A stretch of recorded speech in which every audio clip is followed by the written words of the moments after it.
Everyone. My name is Ben Joplin. I am an environmental administrator from the Drinking Water Program of Mass DP. For the past couple of years, I've been working in transient non-community water systems, also known as TNCs.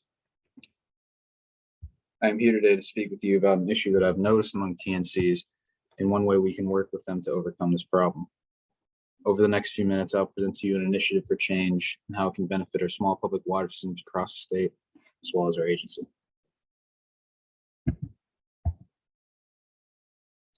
Now let's start off with some background information. Transient non-community water systems, also known as TNCs, are the smallest class of public water systems, compared to community systems being the largest. By definition, a TNC is a public water system that has at least 15 service connections or serves water to 25 different persons at least 60 days of the year.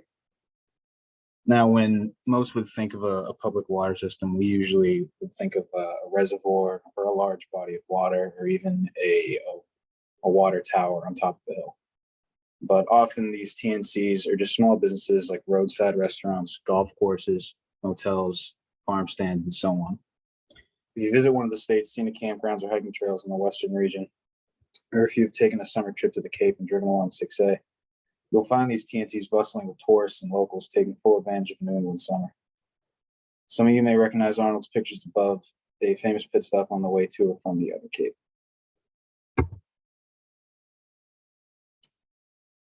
So over the past 2 years, I've found that many of these TNCs have trouble with compliance simply because they are a small business. Because many of these systems must primarily focus on their bottom line as a small business, they have to set aside the fact that they technically are a drinking water source to the public. This leads to a lack of compliance. I've seen this firsthand participating in annual statistical reporting support, otherwise known as ASR, for the BES and compliance team at Mass DP. In comparison to larger community public water systems, TNCs lack the financial and technical resources to comply in a timely manner and often receive notices of noncompliance, otherwise known as NONs, for this. We see staff members or owners of the small businesses stepping up and setting aside a few hours of their workday if possible to complete their ASR, running into countless obstacles, while community public water systems can hire contractors or companies who have had years of professional experience in the drinking water industry. These contractors and companies have a much better idea of what they must do, when to do it, how long it's going to take, and who to ask for help.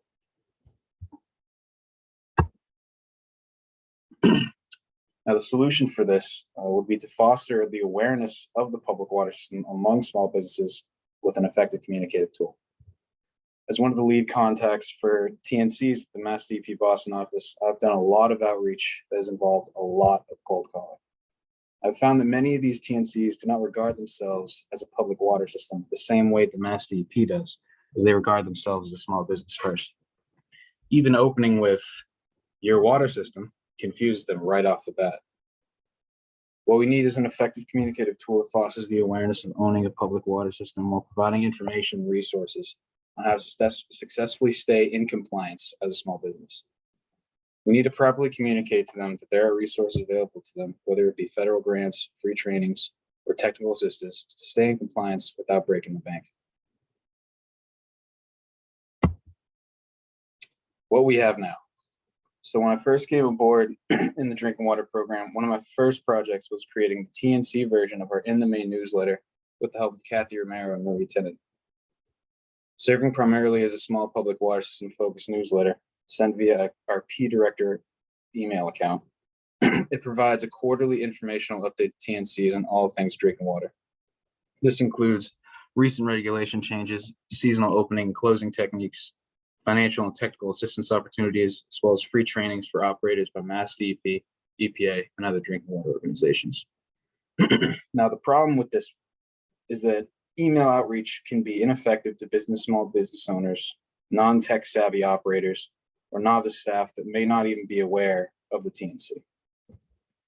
Now, as I said before, with larger community systems, we see that they can hire a contract operator company that have the time and resource to comply in a timely manner, while TNCs often have a owner or another staff member stepping up and doing it themselves, sparing a few hours of the day if they can. Now, most TNC staff do not frequent their email or computers to check if Mass DP has contacted them. When they do check their emails, most are on their smartphones using third-party email apps like Gmail or Yahoo, where it's easy to overlook a DEP email or where it could go to spam folders. Essentially, this route to the information sent via email has opportunity for distraction where other smartphone-based communications do not. The next steps. To implement an optional text alert service that states short blurbs of the content from our newsletters, as well as links to follow for related materials and resources. This would be used for ASR, other data submittal reminders, and related assistance. We'll also give updates on free training sessions, opportunities for financial and technical assistance, EPA regulations, and so on. Now, ultimately, we are asking our TNCs to commit to an effective communicative tool, directing them directly to the necessary materials and resources to help them stay in compliance, as well as educate them on how to run their water system as a small business. A text has fewer limitations to this content compared to an email. Now, how will this benefit MassDEP? Anyone involved in ASR knows that it can turn into quite an ordeal. From random bugs in EDP to having to locate the legally responsible party of a public water system, there are a lot of ways it can take up valuable time. Ultimately, this would decrease the amount of ASR-related outreach we would have to engage in with TNCs. It can be a nightmare, especially after the pandemic with business closures and changes, to cold call these businesses, trying to find the legally responsible party, their contact information, and legal addresses in order to send them NONs and other related documents. Increased TNC compliance would also mean less coordination with regional offices, which can be tricky when it comes to time to issuing NONs. All in all, this would save us a lot of time on ASR in the long run, meaning less frustration and an increase in productivity.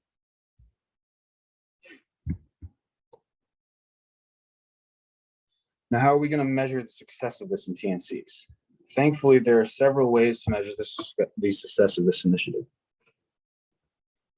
We will be able to measure its success firsthand with ASR submittals, related EDP support, but we would also be able to see its success in participation rates in training sessions, engagement in technical and financial assistance, number of opt-outs, and so on.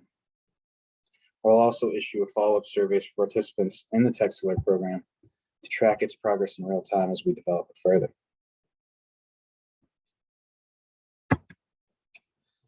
All right, now that concludes my presentation on this initiative. I'll now field any other questions you may have. Thank you.